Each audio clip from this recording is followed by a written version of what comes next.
Malam itu, udara lembab menusuk kulit. Arka, lelaki muda 23 tahun yang bekerja sebagai pengantar paket, mengendarai motornya melalui jalan kecil yang membelah sawah dan kebun pisang. Rute malam adalah hal yang biasa baginya. Tetapi entah kenapa, malam itu terasa berbeda. Seolah sesuatu bersembunyi di antara pekatnya kabut dan kesunyian yang menelan suara. Pukul menunjukkan 00.47 ketika ia memasuki jalan Watu Gede, jalur paling jarang ia lewati karena banyak tikungan sempit tanpa penerangan.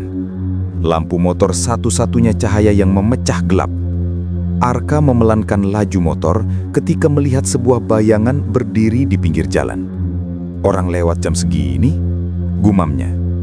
Biasanya tak ada siapapun lewat malam-malam begini. Saat motornya mendekat, bayangan itu bergerak selangkah ke depan. Kini tampak jelas. Seorang lelaki botak mengkilap, tubuhnya tinggi kurus, dan bibirnya membentuk senyum mengembang yang aneh. Terlalu lebar, terlalu diam, terlalu tidak manusiawi. Arka merasakan bulu kuduknya berdiri. Kemudian, sosok itu berbicara. Suara itu serak, seret, seolah berasal dari tenggorokan yang tak pernah digunakan. Le, Arab nengendi.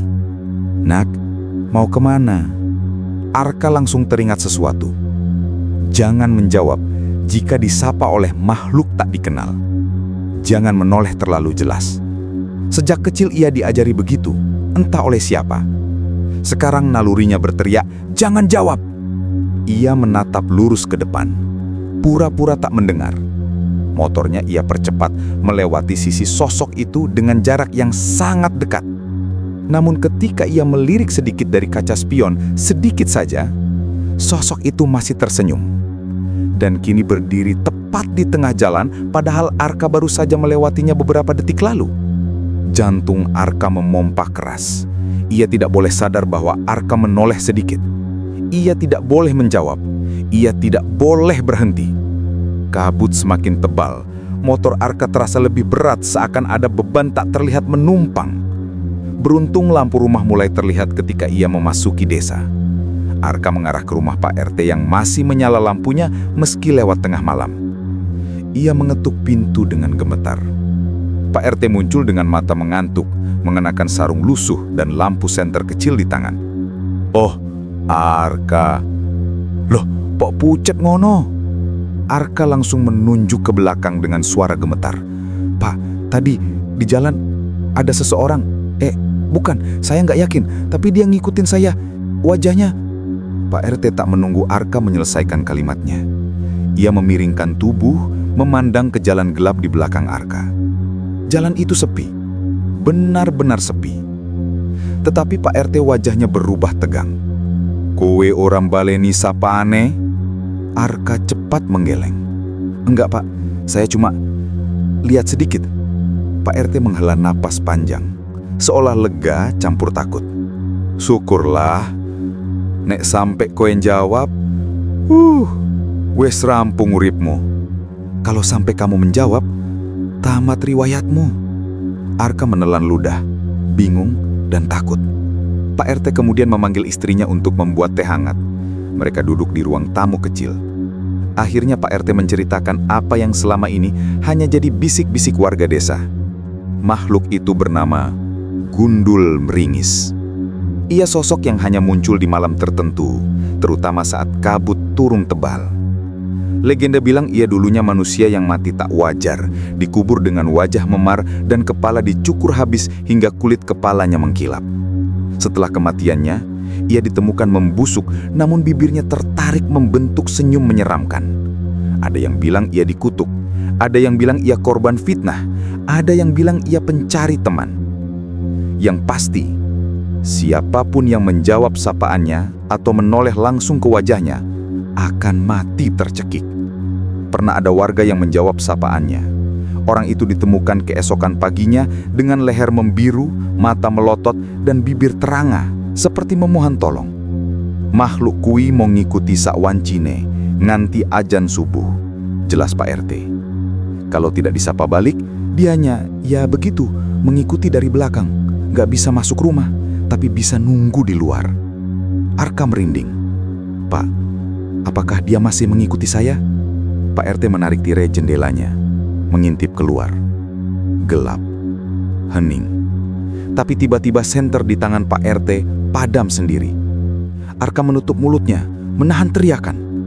Pak RT menutup tirai cepat-cepat. "Dia di luar." Kalimat itu membuat Arka ingin muntah ketakutan. Malam itu Arka tidak berani pulang dan tidur di rumah Pak RT. Tapi kata tidur sebetulnya tidak tepat.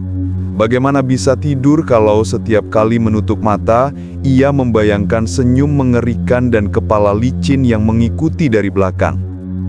Dari luar rumah, sesekali terdengar ketukan pelan. Tok, tok, tok. Pak RT hanya memejamkan mata, berdoa. Sabar. Menjelang subuh, dia hilang. Yang paling menakutkan adalah ketika Arka mendengar suara itu. Suara serak yang menyapanya lagi dari balik jendela. "Le, buka no. Aku isih ngenteni." "Nak, bukakan. Aku masih menunggu." Tubuh Arka membeku. Ia menutup telinga, menggigit bibirnya sendiri untuk mencegah dirinya menjawab. Pak RT memegang bahu Arka. "Ojo dijawab. Nek kowen jawab, rampung kabeh." Waktu berjalan sangat lambat. Setiap detik seperti 1 jam. Tapi akhirnya, setelah lama menunggu, azan subuh terdengar. Suara itu langsung menghapus semua bunyi ketukan di luar. Gundul meringis pergi. Untuk sementara. Kejadian aneh di desa. Sejak kedatangan Arka malam itu, desa menjadi gelisah. Banyak warga melapor, ada yang mendengar ketukan di pintu tengah malam, berulang-ulang. Ada yang melihat bayangan botak berdiri di dekat kandang sapi. Ada yang menemukan bekas telapak tangan panjang di kaca mobil mereka. Seorang ibu melihat senyuman lebar di balik tirai dapur, padahal tirai itu hanya bergerak oleh angin. Sebagian warga mulai berjaga malam, sebagian lagi takut dan memilih tidur lebih cepat. Pak RT semakin yakin bahwa kehadiran Arka malam itu adalah tanda bahwa Gundul Meringis sedang mencari mangsa lagi. Arka merasa bersalah, meski sebenarnya ia korban. Tidak ada yang menyalahkan Arka, tapi semua sepakat Gundul itu tidak boleh dibiarkan berkeliaran. Beberapa hari kemudian, warga mengadakan ronda besar-besaran. Arka dipaksa ikut. "Biar kamu nggak kepikiran sendiri," kata warga.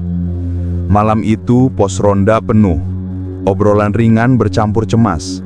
Ada kopi, rokok, lampu Petromax, dan suara jangkrik yang tak pernah berhenti. Arka mulai mengantuk sekitar jam 3 dini hari.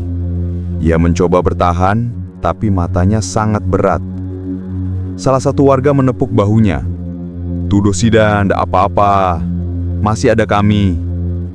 Akhirnya Arka tertidur dengan kepala disandarkan pada meja kayu. Lampu Petromax berkelap-kelip menemani. Dalam tidur yang gelap, Arka mendengar suara. Pelan. Sangat pelan. Tok. Kemudian suara yang sangat dikenalnya. Suara serak. Suara yang menggetarkan tulang belakangnya. "Le, wes turu. Ojo turu dhisik. Aku pengen ngomong karo kowe." "Nah, sudah tidur. Jangan tidur dulu. Aku ingin berbicara denganmu." Arka terbangun setengah sadar. Matanya berat, otaknya masih kosong. Dan saat itu, tanpa sadar, ia bergumam. "Apa?"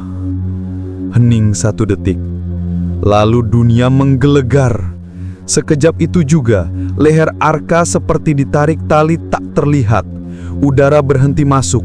Ia tersedak, bertakuk, namun tak mampu bersuara.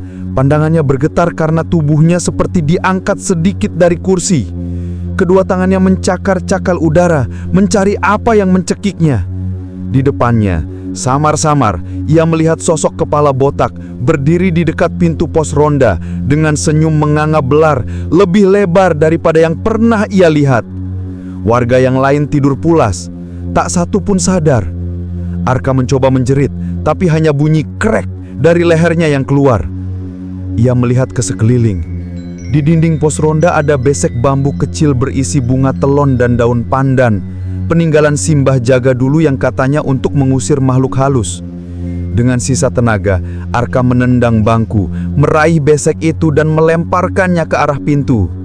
Besek itu jatuh tepat di dekat kaki sosok botak itu.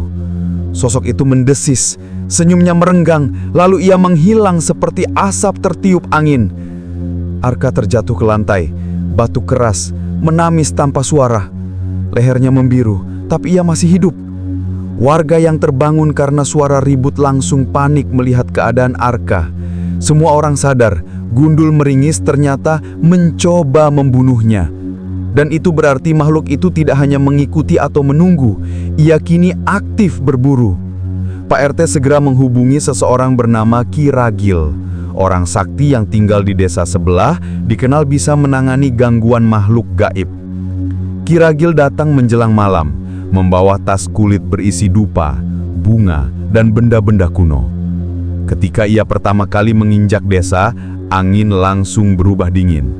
Lampu-lampu rumah bergetar, seperti ada yang menghembuskan nafas dari kejauhan. Ki Ragil menatap jalan desa yang gelap. Makhluk itu belum puas. Dia butuh satu mangsa, dan dia memilih Arka. Semua warga menatap Arka dengan campuran takut dan iba. Ki Ragil duduk bersila di tengah lapangan desa. Ia menancapkan keris kecil di tanah, menyalakan dupa, dan mulai membaca doa dengan suara rendah namun tegas. Udara mulai bergetar. Angin berhenti. Bau bunga menebal, bercampur dengan wangi dupa yang menyengat. Lalu terdengar suara itu. Dari kejauhan, pelan, serak, leh. Seluruh desa merinding bersamaan.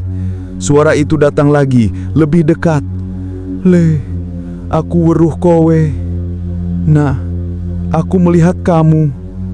Dari arah jalan Watu Gede, kabut tebal muncul seperti ombak.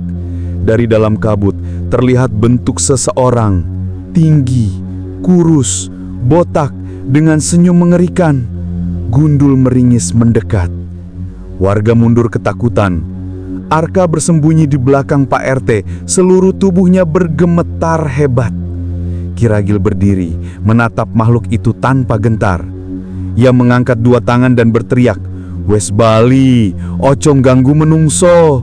Pergi, jangan mengganggu manusia." Kabut berputar seperti pusaran. Gundul Meringis berhenti beberapa meter dari Ki Ragil. Senyumnya tetap mengembang, tapi matanya mulai menyipit seperti sedang marah. Ki Ragil menghunus keris kecil, menggambar lingkaran di tanah, dan menancapkannya kembali. "Kowe duduk panggonan ingkene, bali menyang papan asalmu." Angin tiba-tiba meledak seperti badai kecil. Dupa Ki Ragil menyala terang. Warga berteriak dan menutup wajah. Gundul Meringis mengeluarkan desisan panjang. Tubuhnya bergetar seperti asap yang ditarik angin kencang. Kemudian, dalam satu hembusan, ia lenyap. Kabut hilang, angin berhenti, keheningan menyelimuti desa. Ki Ragil jatuh duduk, kelelahan. Wes rampung, nanging cu seneng dhisik. Sudah selesai, tapi jangan senang dulu. Semua orang menelan ludah. Makhluk seperti itu tidak mati, ia hanya memindah. Beberapa minggu berlalu, desa Arka kembali tenang. Arka kembali bekerja sebagai pengantar paket, meski ia tak lagi berani menerima rute malam. Warga masih membicarakan kejadian itu, tapi lambat laun semuanya kembali normal. Sampai suatu hari, kabar datang dari desa sebelah, sekitar 15 km dari sana. Seorang pemuda ditemukan meninggal di dekat pos ronda desa tersebut. Lehernya membiru, matanya melotot. Dan di tanah dekat jenazahnya, terlihat bekas jejak kaki yang memanjang, seperti bukan milik manusia. Warga mencium bau yang sangat mereka kenal, bunga pandan dan dupa. Lalu ada yang bersumpah melihat seseorang berdiri di ujung jalan desa. Seorang botak mengilap dengan senyum lebar yang tidak berubah. Gundul meringis telah pergi dari desa Arka. Tapi bukan berarti ia menghilang. Ia hanya mencari mangsa baru. Dan malam selalu menyediakan banyak nama